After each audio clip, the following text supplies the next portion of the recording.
Hi, I'm Seamless, and today is Wednesday, which means it's time for a new viewer track review video. And today, yes, we'll get there, but if you'd like to have your track featured in one of these videos, head on over down to the Discord that's in the link to the description of this video. The link to the description of this video, linked in the description of this video, yes. And within this Discord server, there is a channel that is for the submissions to be in this video, from which I randomly choose which ones end up in it. Today's first random choice is Kuberpunk by Skullk. Let's see what this sounds like. Please.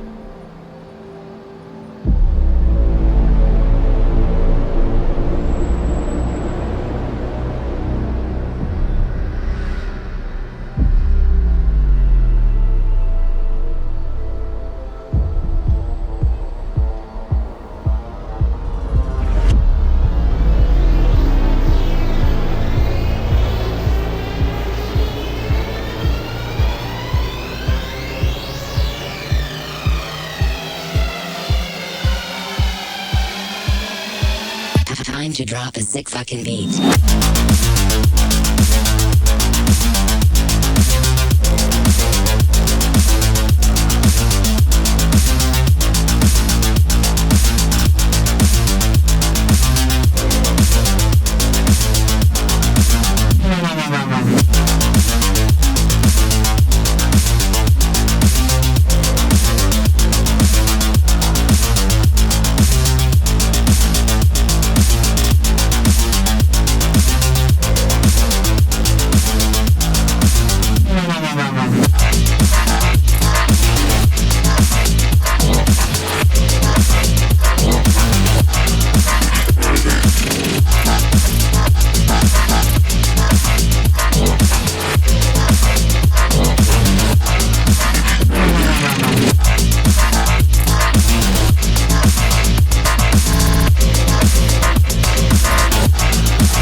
Drop a sick fucking beat.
And the high field was off the whole time. Was not great. But wasn't that great? This track was great. I dug this this little effect at the end, and also the other time it was used earlier. This is a fun collection of sound there. This is a fun collection of sound. The track. And I also like how effective it is to train a person to expect good. So, did you know, like, when we talk about what is good in music and all, we wax philosophic about it, and ultimately we come down to like, oh, it's not, we don't know what that is. It's different for everybody. But when you do know what it is, when you have defined it because you've picked a person and they told you, then dancing around kind of the thing comes easy. Like, you just do the thing that you expect to fit. Like, they expect something, and then you just give them what they expect. And that sounds like a really basic description of what it means for something to be good. So, did you know though that you have the power to control what that is, like in a track? And did you know that that's what the intro is for? Like, this nice little groove that got established. Really, really basic, right? Do do do do do do do do, and then it gets translated.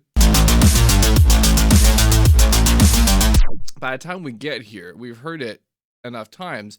It doesn't matter that it was doing or whatever it was doing. It's just that, like, we've essentially wound a person up to shape like this, and then we just give them the thing that fits the shape that they expect, and it really, really works.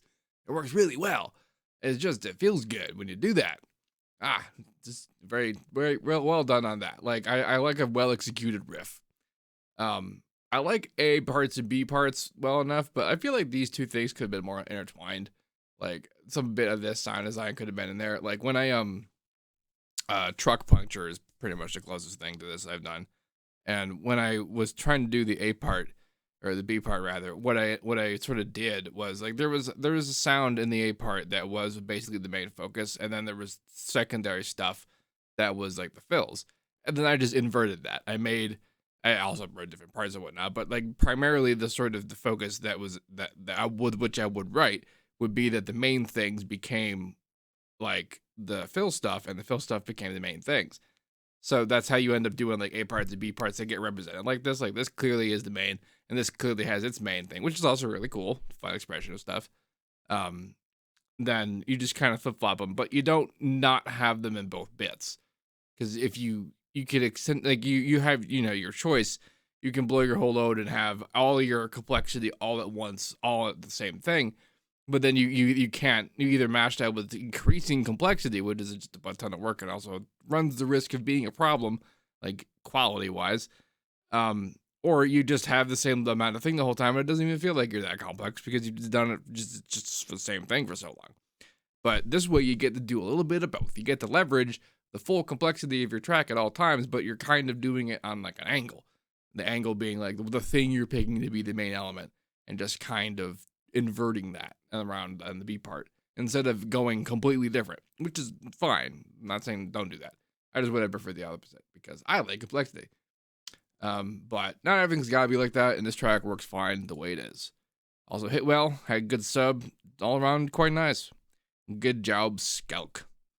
Up next we have RЛUL. Sort of like it's upside down V. Wow, it's like in the text. How did you see us burn? Is that an upside down? Is that just an A? Am I blind? I have a hard time seeing stuff.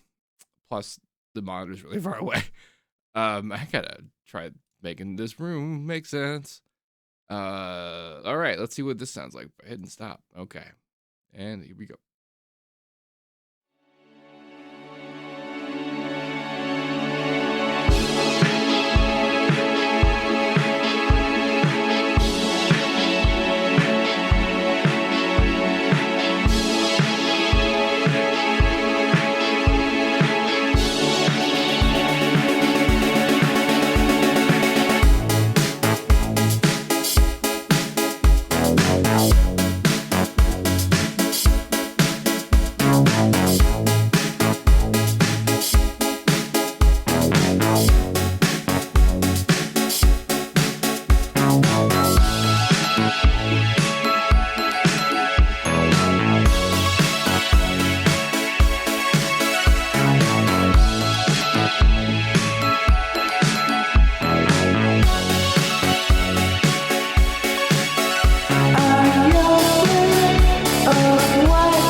didn't hear most of the words in this track.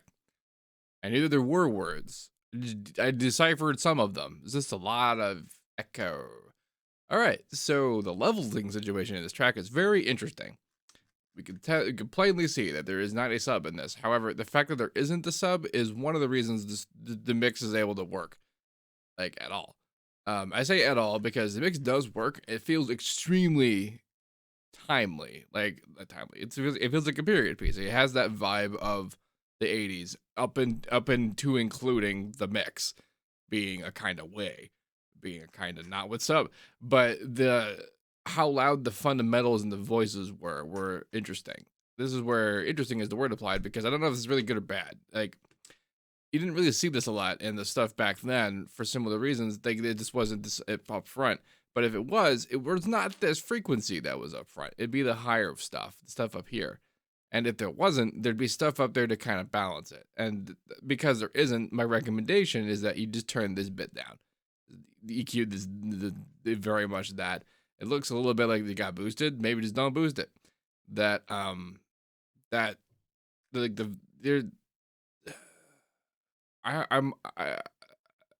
got words will happen at some point, but I'm failing a little bit here because the answers are difficult to say wrong or right in terms of application of level on the vocal at these fundamentals, because normally, like, the modern way to do things is to accentuate the high frequency quality of a thing and to be the primarily where we're getting the actual level and power, because you might have seen in like the low, mid, high playing of the song, there just was not bass in this track. But one of the reasons why that's the case is because there's very little room as a result of how much power is coming out of the vocal here. Now, the lower you go, the more power is a thing to make the same level of loudness from a higher frequency and a lower frequency. So, like, if this frequency being this level, this frequency being the same amount of, like, level to our appearance, like, if we were to hear it that way at the same loudness, it would actually be a much higher level. This is just true all the way up and down a spectrum. So if you can force power up in a higher frequency part of your thing, you're able to actually preserve headroom, because now you're at the same apparent loudness, but not at the same actual level. And you just want to do that on as many things as possible. And with just modern mixing ability, you can do that on whatever you want. I feel like you did it a lot here too, obviously. Like, the rest of this track is pretty well put together. Like, it's very good feeling. It's just kind of broken a bit by this vocal being very on top of it. Very this bit is overrepresented. I'm just saying that basically over and over again. I was basically going to come around to saying that there could be a way to save it like this if you would return power to other elements in the track. But the only way the power is like this at all is because there isn't power in any other part of the track. And I would imagine if I were to look at the sausage on this. I imagine if I were to look at this project, I would find that, like, if I were to attempt to burn some of these up to match this power, that it wouldn't work. So that's what I got to say about this. Musically, good time. Felt okay. I couldn't really follow the vocals a lot, but I didn't totally need to, Decent enough experience overall. Up next, we have Blackburn by Fyrebrand. Okay. Let's see what this is like.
a neat beat.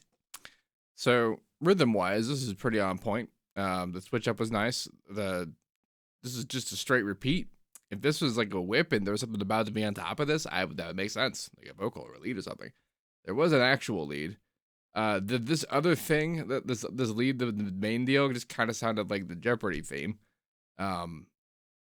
This overall though, like there's also some parts that were strangely very center.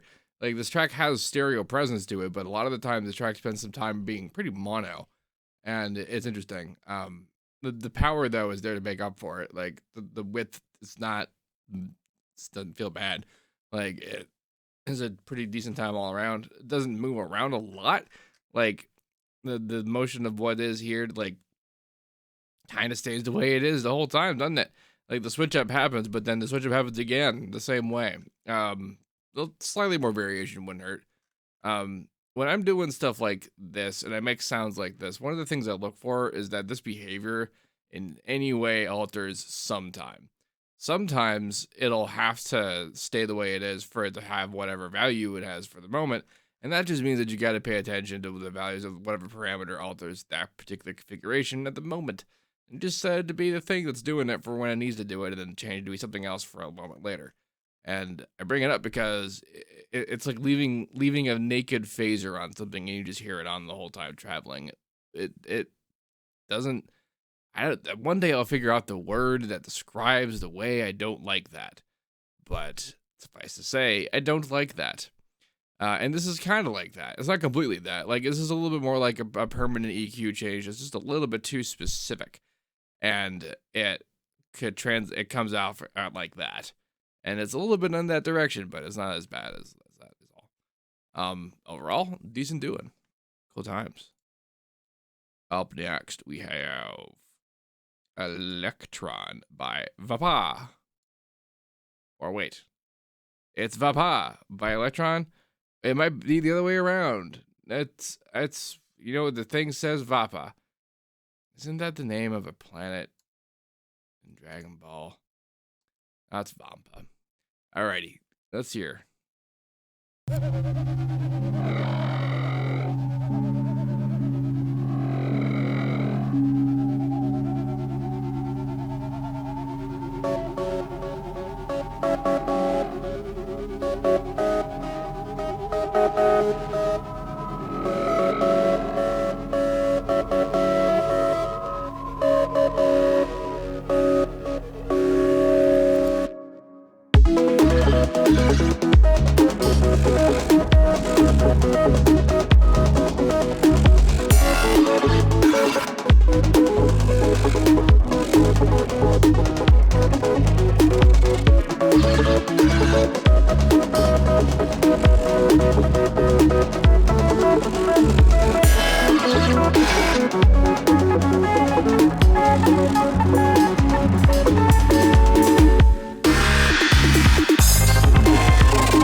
wow.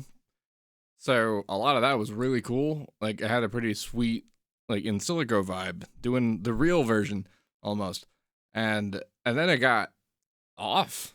Like it went somewhere.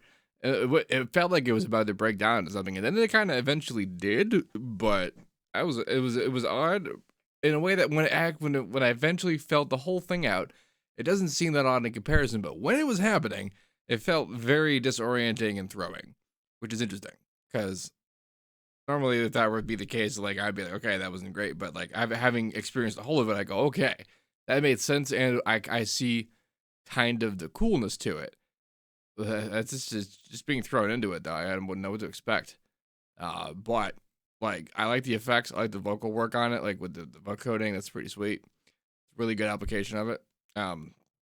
Like this sort of thing should be approached. And the bass mixing and sort of solidness of it isn't super, but at the same time, the track isn't trying or seeming to be this crazy oppressive loudness. So I am unsure if it necessarily needs any of that. It didn't feel that bad. Like the kick and the snare punched through appropriately. There was some presence of some higher frequency elements around here that felt okay, but for the most part, there was kind of a lack in the top end of a beat, which felt a little bit weird to me. But whatever, you know. This was something that is unique in a lot of ways, and I think that should be approached more. The uniqueness, yes. So good job, Electron. I'm pretty sure that's the name of the person who made the track, and Vapaa is the song name. Cool. Up next, we have the track Black and Gold by artist XTC. Much more clear cut, that one. All right, here comes us.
This was an arranged bunch of loops.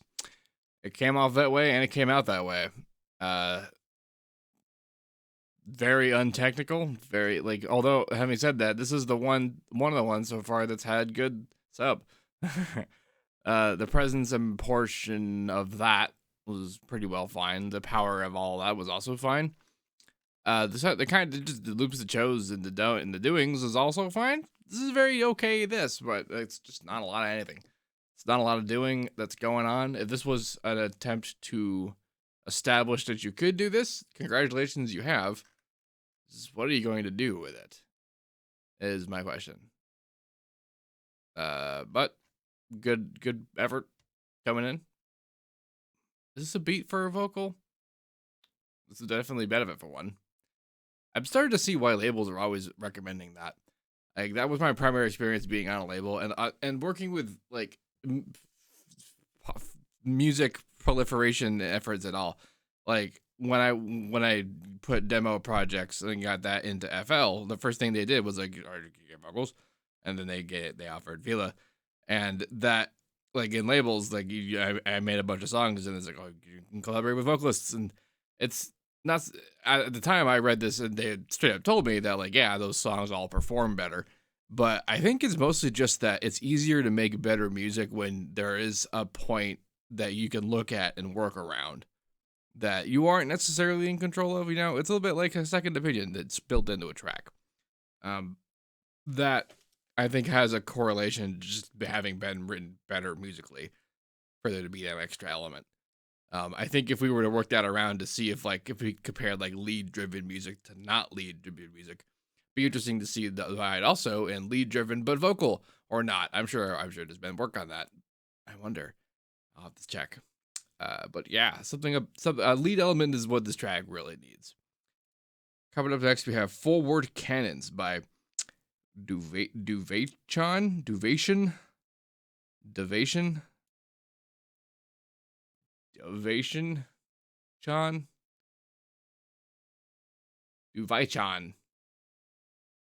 Duvaichon kind of sounds like a very militant robot.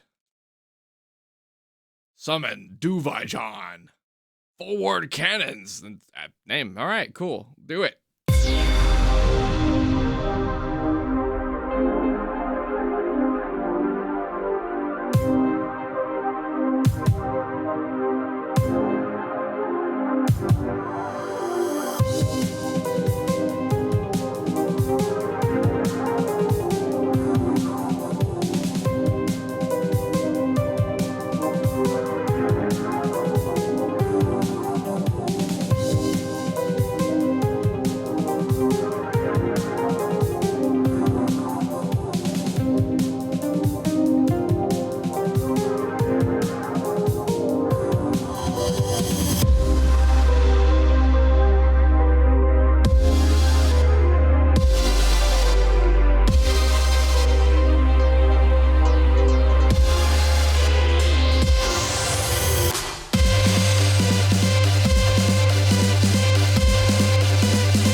Wow, that's pretty epic. And you got a lot of mileage out of those sounds. So this is a WAV file, and I'm pointing that out because there's some interesting cuts happening up here that I'm pretty sure a majority, this seems like Harmer stuff, or you used a lot of MP3 samples, which this is why people talk about sample quality and file format and that kind of thing. It did kind of give the whole song a very kind of capped, soft feel. Like, high frequencies are where the sharpness of an element comes from, or rather is expressed. I won't say comes from. Comes from doing a lot of things. And then the things that do a lot of things express themselves in various ways, end up in the highest frequencies. They get there done like by the fastest is hardest and sharpest hardest things. And for a track like this is still kind of most of the stuff. So expression all the way up for most of the time is preferable in my experience. Also, the compression was just not quite speedy enough. There was a little bit of kind of warbly woobin happening in here that seemed to interfere with, that might just be because the kick is too long. That might be what's happening. The kick is, if this whole thing is the kick, that is a lengthy kick. And like, if it's gonna blend into the sub like that directly, then it doesn't need to be that long because you could just blend it into the sub. And that in general, like, kicks don't need to interfere with stuff too much. Like, I guess that is the last thing. That's a big hit there, and it's imparting itself into stuff in special ways.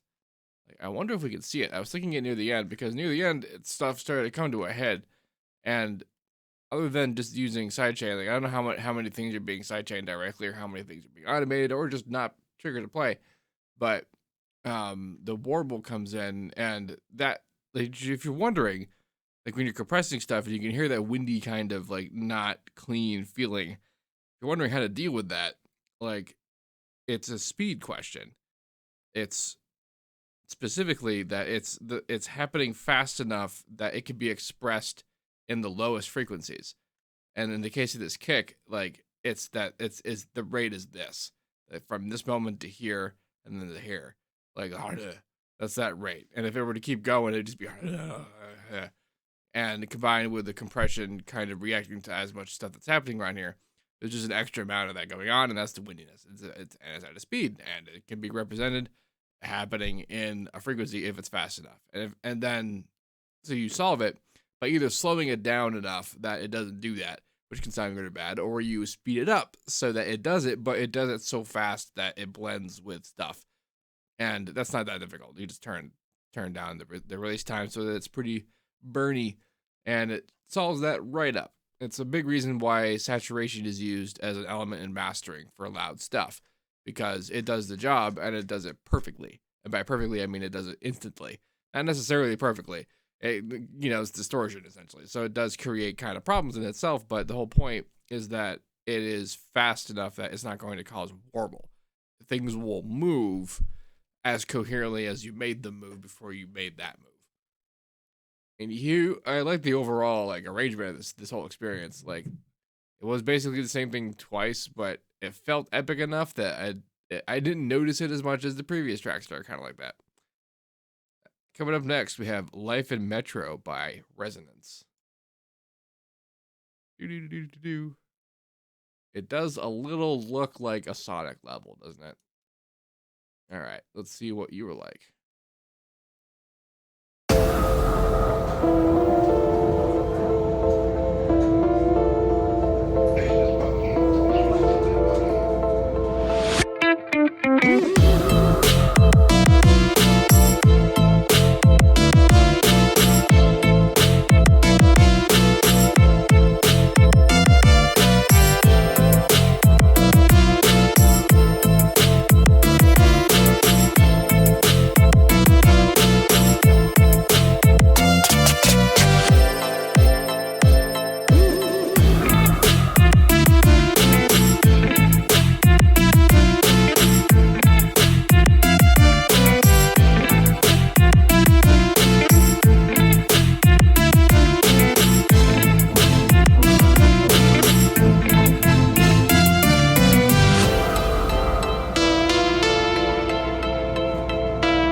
Mm-hmm. So here's something interesting about tracks like this. When you're going for a feeling of a kind, and this is I'm a bit guessing here, because when I hear this section, I don't necessarily think you're trying to sound realistic. You're not going for a band vibe. And then for the vibe I think you're going for, the things that are trying to do what they do things because of different reasons in the things that did what they did before. Boy, I hope that made sense. So let's take this section back here, for example. This piano. This if I were doing this track, what I would have done is I would have done this section with this piano, and then I would have recorded that, and then I would have used that recording, reverb and all, to be how I got the piano in the rest of this track. And the reason why is because when you have a sidechain hit as hard as it does on a thing like this, you can hear it and feel it in the reverb. And excuse me. Woo, sneezy. Wow. Relax, nose. Yeah, so when you could feel the reverb get blown around by the kick of the sidechain and that kind of thing, if the previous sample's bit is kind of still in it, like that's the air that gets blown around, and it doesn't quite have the same feeling as the kind of sampled cuts that this stuff is ultimately inspired by. Even if that wasn't exactly like, I am inspired by the engineering, the things that were happening were originally that. And sort of also, like, even with the beat, even, like, and this might not be you, but this track is fine musically the way it is and whatnot, but when I was doing this sort of thing, I was definitely attempting to try and get a kind of feel and a vibe that I was having a hard time meeting. Strangely, what it seemed to get worse the more control I had over stuff. The deeper I got into Superior Drummer to make my own drum kit to sound like the Amen break instead of just using the Amen break. Like that kind of stuff. Like that, like doing it like that makes it sound not like the thing, because the thing didn't do it like that. The thing didn't have the player in the room with the act to rap over and then play a sweet beat over. It was a cut up beat. So to do it, what you do is you make all these bits, and then you just act as though those are the samples. You make your kind of like sample pull, like your haul, to then make the thing out of, to match that kind of vibe, as opposed to straight playing it, which a little, like, isn't it? It's weird how much more fake that sounds. Like, it sounds like a MIDI performance, which I mean, it literally is, but so was the sample to cuts and that kind of thing. Or where is it? Where is it? Yes. That might even be why that it sounds more real, is because it was essentially using real elements. Like, it was a lot of cuts and whatnot. The cuts and that and whatnot was not realistic, but like, if you're not going for that kind of realism, that if every other element was in fact actually perfectly real, then that actually feels a bit, maybe that's what we're looking for in the difference between that and this. Unless you were going for a fairly like frontal realistic vibe, then it's about humanization and attempting to make different hits feel actually like a person's playing it and not like a machine. But I feel like we're talking about making the vibe the sampled way. But it's a bit like shaky cam, right? Like, even if you, like, you're shaky camming up CG elements, it makes the CG elements look real. If you cut up and sample cut up synthetic fakey feeling elements, I'm not like going, oh, this is fake sounding. It's not that fake sounding. Like, it sounds fake the way that it's supposed to. Like, the piano doesn't sound like unduly bad. In fact, it sounds wonderful when it's by itself. It's mostly just interaction with the beat and why perhaps that might feel weird. But crap, I forgot what my point was. I think I made my point. I don't remember if I made my point or not. Difference between the fake feeling and if that was trying to be the goal or not trying to be the goal. Oh yeah, dehumanization versus trying to make a sampled thing. But yeah, you got the purpose. Vis-a-vis a strategy for attempting to do this, if that was any kind of thing you're trying. Otherwise, fine feeling. Mixed okay. Didn't have the warble in it. Music was engaging. It was all well and good. All right. If you guys have any questions about this, please let me know. Don't forget to like, comment, subscribe, and all of that great stuff. And as usual, have a nice day.